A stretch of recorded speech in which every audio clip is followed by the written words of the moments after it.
Okay, good work out there today, in a walkthrough mode, get on a short week, making final preparations in his last 48 hours, get focused and ready to go. Is there, outside of the guys that have concussions, are there other starters that you were pretty much ruling out at this point?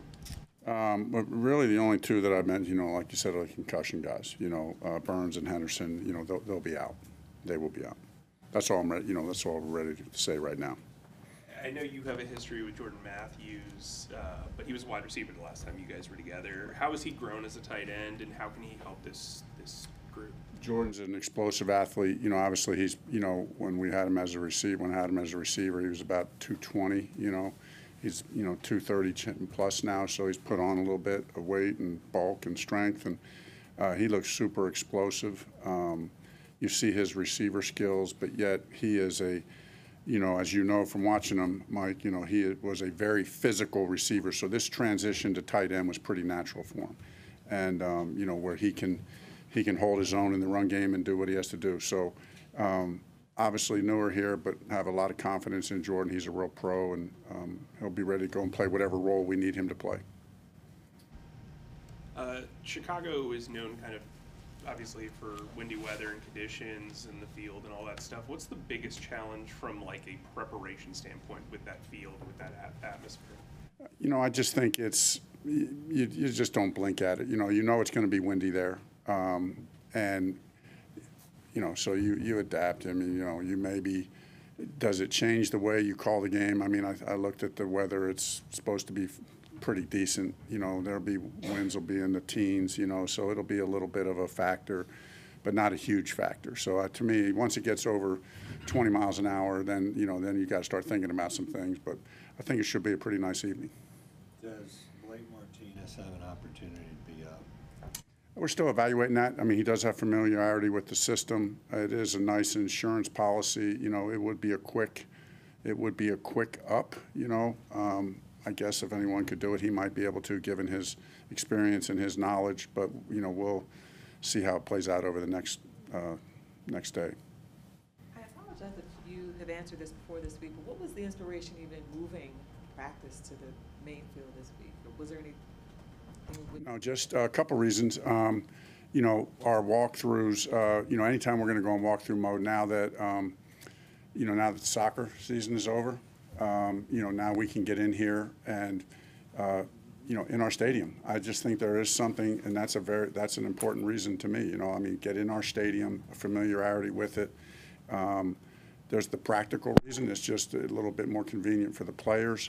And then there's also the reason of, hey, give the grass a break, because we still want to use the grass, and so just getting off the grass for a week and allowing them to put a tarp over it and do some things for the second half of the season there, so we get good usage out of all three fields. What's Martinez been doing to stay ready for football?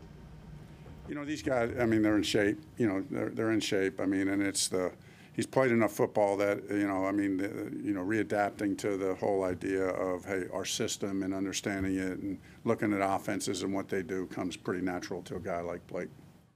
You have so many injuries on defense, though, and only so little maneuvers you can make. What is the outlook on a short week to be able to say? I know you said you had meetings and everything, and I kind of asked you about that yesterday, but what changes there from a depth chart standpoint? It's a jigsaw puzzle week to week, as you guys know. You do have to, with all the guys on IR and the fact that you only get moving 8 guys off. Scott and I have been sitting down and talking about that, what that looks like. How are we going to allocate those 8 moves? Understanding there's still a lot of football to play. Other guys could get hurt that need to come off. So a little bit of a jigsaw puzzle.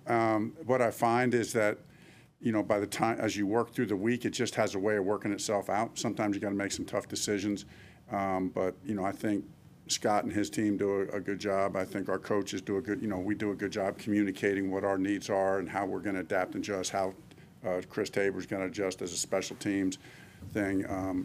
At this time of the year for every team, we have multiple meetings every day talking about the moving parts to get it right. And to clarify, Wooten, we know he had a knee injury. Is that a season-ending injury? I don't know. It's going to be a while. Let me just put it that way.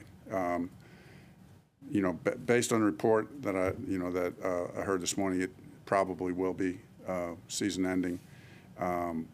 It's fairly significant. Is Justin Houston's season ending? No. Frank, you never coached more questions, DJ Moore, obviously. What have you learned about him as you've watched the tape this week, and what have you learned about him in talking with guys here the last few months? You know, I just know from the tape, big-time playmaker, can do it all, had vertical threat, but also truly one of those guys that can do it all. He is, everyone knows he's the vertical threat, but he's a skilled route runner. He can make the plays deep. He can make the underneath stuff, the crossing route. There's nothing he can't do.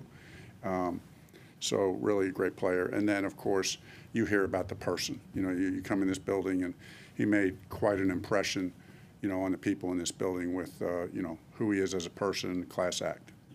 You had only been here a couple months when the trade went down.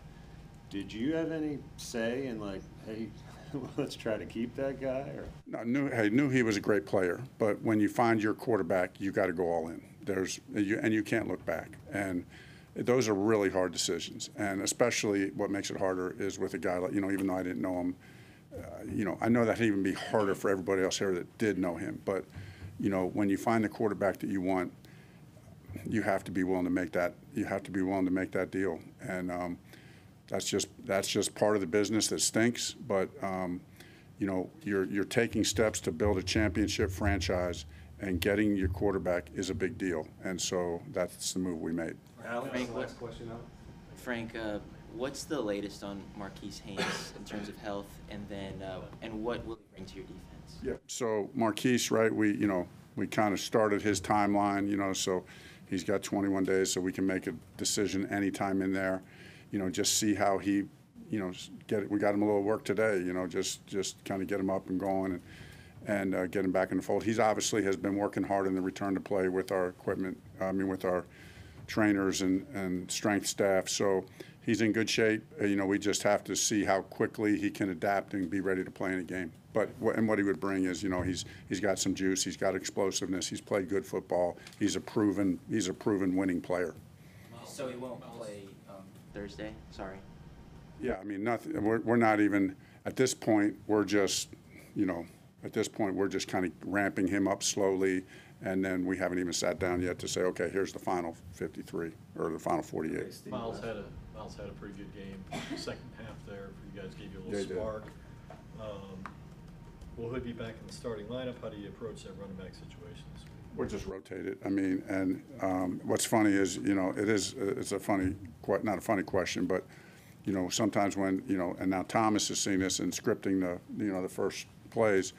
You know, you have to be leery of how you script, you know, because we sometimes do plays by, hey, we want Miles to have this play, or we want Chuba to have this play. So, you know, if Thomas would deem that, hey, I want this play, and, you know, you have to be cognizant they get who gets the start. You know, I mean, there's that technicality of who gets the start. You know, right now we're staying the same. Chuba's kind of the quote-unquote starter, but I really see it being a pretty even rotation between the two of those guys.